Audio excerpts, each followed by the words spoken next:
Substance مس use ہے. کچھ مزید بھی ایسے ایشوز ہیں جو کہ گائنیکولوجیکل پرابلمس کو سفر کر رہی ہوتی ہیں, جس میں پری مینسٹرل سنڈروم ایک کافی کامن پریزنٹیشن ہے, اور آبسٹیٹرکس سے ریلیٹڈ پوسٹ پارٹم ڈپریشن بہت کامن ہے,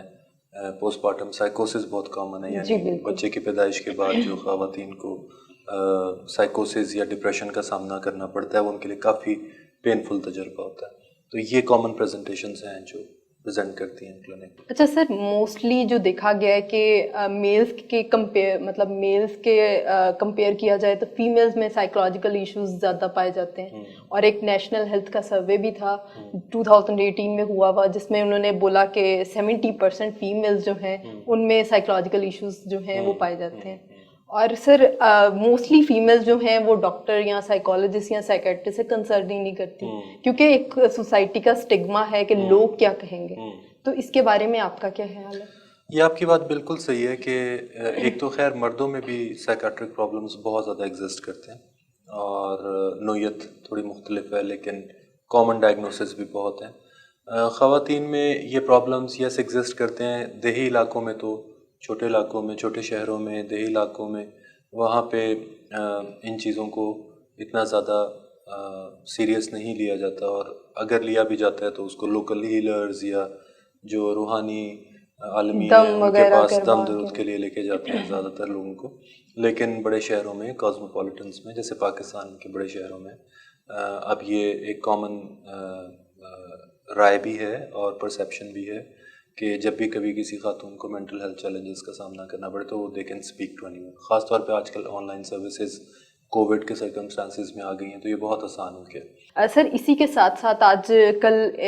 پینڈیمک سچویشن چل رہی ہے کرونا وائرس کے حوالے سے, تو آپ ہمارے ویورز کو کیا ٹپس دینا چاہیں گے کہ وہ کون سی ایسی پریکاشنز ہیں جس کو کرتے ہوئے وہ جو ہیں اسٹریس, انزائٹی, ڈپریشن سے نکل سکتے ہیں؟ یہ بھی بڑا امپورٹنٹ سوال ہے جو آپ نے کی ہے, اور آج کل حسب حال بھی ہے یہ سوال. بہت سارے ڈاکٹرز اور بہت سارے کلینیشینز اس چیز کے اوپر بات بھی کر رہے ہیں اور بہت صحیح بات کر رہے ہیں. اس میں زیادہ رول آج کل کیونکہ ایک سب کے لیے چیلنجنگ سچویشن ہے, تو اپنی فزیکل ہیلتھ کا خیال رکھنا, اپنی مینٹل ہیلتھ کا خیال رکھنا, اس کے لیے کچھ طرز زندگی میں ہمیں فوری طور پہ تبدیلیوں کی ضرورت ہے, جس میں وقت پہ سونا, وقت پہ اٹھنا, وقت پہ کھانا, تھوڑی بہت ایکسرسائز کو جو ہے وہ معمول بنانا. اس کے علاوہ اگر کوئی سیریس کنڈیشنز ہیں, خاص طور پہ سوشل یا اکنامک ایکٹیویٹی کیونکہ یہ ایک دم رک گئی ہے, تو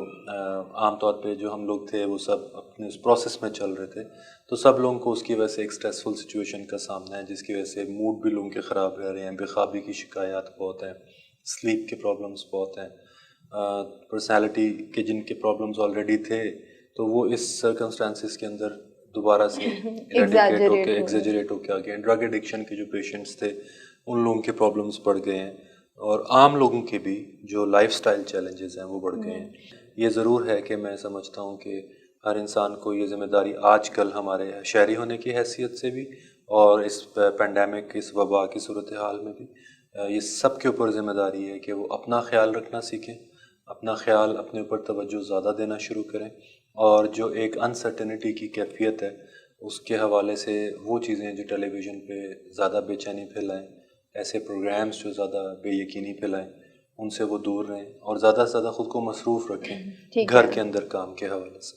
ٹھیک ہے. اور سر اس وقت ہائی رسک پہ جو ہیں وہ ڈرگ ایڈکٹ پیشنٹس ہیں, اور جو میرے پاس لمیٹڈ ریسورس ہے, جو نیوز ہے اس کے مطابق 41 پیشنٹس جو ہیں جو ڈرگ ایڈکٹ تھے وہ پچھلے ویک میں ان کی ڈیتھ ہو گئی کرونا وائرس کی وجہ سے. تو سر اس کے بارے میں آپ کا کیا کہنا ہے؟ اس میں بھی آپ کی بات بالکل صحیح ہے, میں اسے اتفاق کرتا ہوں کہ حال ہی میں ڈیتھس کا تناسب کافی بڑھ گیا ہے. جو ایڈکشن کے پیشنٹس تھے اس کی ایک وجہ بڑی یہ تھی کہ ڈرگ ایڈکشن کی جو سپلائی تھی, جو ڈیلرز تھے وہ لوگ یکدم کرونا کے سرکمسٹانسز کی وجہ سے سپلائی ان کی رک گئی, اور کچھ ڈرگز ایسی ہیں جو کہ اگر فوری طور پہ پیشنٹ کو نہ ملیں اور یکدم چھوڑ دی جائیں, خاص طور پہ جیسے ہیروئن ہے یا اوپیوائڈ ڈیریویٹیوز ہیں, تو پیشنٹ کی سڈن ڈیتھ واقع ہو سکتی ہے اور ہو بھی رہی ہیں. اور اس کے علاوہ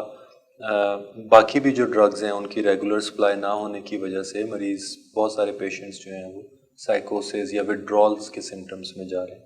جسے ہم پنجابی میں یا اردو میں تروڑ کے لفظ کے طور پہ استعمال کرتے ہیں وڈرال سمٹمس کو. تو اب وڈرالس کئی پیشنٹس گھر پہ برداشت نہیں کر پا رہے اور والدین کو یا کیئر گیورز کو اتنی اویئرنیس نہیں ہے کہ ان کو کیسے مینیج کیا جائے، کیونکہ یکدم کچھ ڈرگز ایسی ہیں جو یکدم نہیں چھوڑی جا سکتی ہیں. اگر چھوڑیں تو کسی ان پیشنٹ یا ریہیبلیٹیشن سینٹر یا کسی سائکیاٹرک ہاسپٹل میں اس کو وہ ڈیٹاکسیفیکیشن ان کی ارینج کریں، گورنمنٹ کے لیول پہ ہو یا پرائیویٹ لیول پہ. تو یہ اویئرنیس ضروری ہے کہ جو پیشنٹس ڈرگ ایڈکشن سے فائٹ کر رہے ہیں، اگر آج کل ان کو ڈرگ کی سپلائی نہیں ہے اور وہ چھوڑنے کا بھی فیصلہ کر چکے تو ان کو فوری طور پہ اپنے آپ کو کسی اچھے طبی مرکز میں ڈیٹاکسیفیکیشن کے لیے داخل کروا کے ٹریٹمنٹ کرا کے پھر گھر آنا چاہیے. جی تھینک یو سو مچ سر. امید کرتی ہوں ویورز آپ کو آج کے پروگرام سے بہت کچھ سمجھ آیا ہوگا، آپ نے بہت کچھ سیکھا ہوگا. اگر آپ کا کسی طرح کا کوئی کویسچن ہے، کوئی کمنٹ آپ ہم سے پوچھنا چاہتے ہیں، کسی ڈس آرڈر کے بارے میں جاننا چاہتے ہیں یا مینجمنٹ کے حوالے سے، آپ ڈاکٹر شاذب کو اور مجھے کمنٹ میں بتا سکتے ہیں کہ آپ کس ایشو کے بارے میں ہم سے پوچھنا چاہ رہے ہیں. انشاءاللہ ہم کوشش کریں گے کہ نیکسٹ ایپیسوڈ میں ہم اس ایشو کو ایڈریس کریں اور آپ کو اس کا پراپر آنسر دے سکیں. اسی کے ساتھ ملتے ہیں نیکسٹ ایپیسوڈ میں. اپنا ڈھیر سارا خیال رکھیں. اللہ حافظ.